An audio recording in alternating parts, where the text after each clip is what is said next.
Bashambe.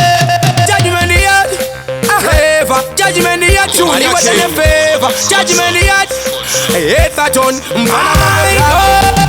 Paro ichimbomira indimbogadzirisa zvinhu zvangu, chiri mudiki ndine zvishuwo zvangu, sekuchengeta amai nababa vangu vakandibereka. Paro ichimbomira indimboshandisa tarenda rangu, zvakawanda zvinonetsa mumuri mangu, zvinotoda kushandirwa nesimba rangu. Muri isanetseka, tarenda rangu resere kuimba monitora morerekesa machozi. Ndava mboko metsi dzandaigona kuchekoro modzitora dzese mopadangwe renyu rowinisa loto. Tarisa yezvino ndakuswerera moko yandatsingaputa ndava kutya noko dzezvirondo penyu hwangu hwangaure straight friends resha iya chino ndakunge dondo. Ichimbomira indimbogadzirisa zvinhu zvangu, chiri mudiki ndine zvishuwo zvangu, sekuchengeta amai nababa vangu vakandibereka. Paro ichimbomira indimboshandisa tarenda rangu, zvakawanda zvinonetsa mumuri mangu, zvinotoda kushandirwa nesimba rangu. Muri isanetseka, ndamanyira kope mtoro wacho ndoukanda kope.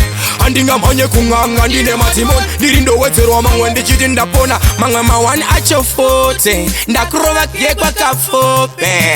Hapachina remuromo vanhu vane weti 1 ndizvozvo ndiri kumhanya fani. Paro ichimbomira indimbogadzirisa zvinhu zvangu, chiri mudiki ndine zvishuwo zvangu, sekuchengeta amai nababa vangu vakandibereka. Paro ichimbomira indimboshandisa tarenda rangu, zvakawanda zvinonetsa mumuri mangu, zvinotoda kushandirwa nesimba rangu. Muri isanetseka, tarenda rangu resere kuimba monitora morerekesa machozi. Ndava mboko metsi dzandaigona kuchekoro modzitora dzese mopadangwe renyu rowinisa loto. Tarisa yezvino ndakuswerera moko yandatsingaputa ndava kutya noko dzezvirondo penyu hwangu hwangaure straight friends resha iya chino ndakunge dondo. Ichimbomira indimbogadzirisa zvinhu zvangu, chiri mudiki ndine zvishuwo zvangu, sekuchengeta amai nababa vangu vakandibereka. Paro ichimbomira indimboshandisa tarenda rangu, zvakawanda zvinonetsa mumuri mangu, zvinotoda kushandirwa nesimba rangu. Muri isanetseka.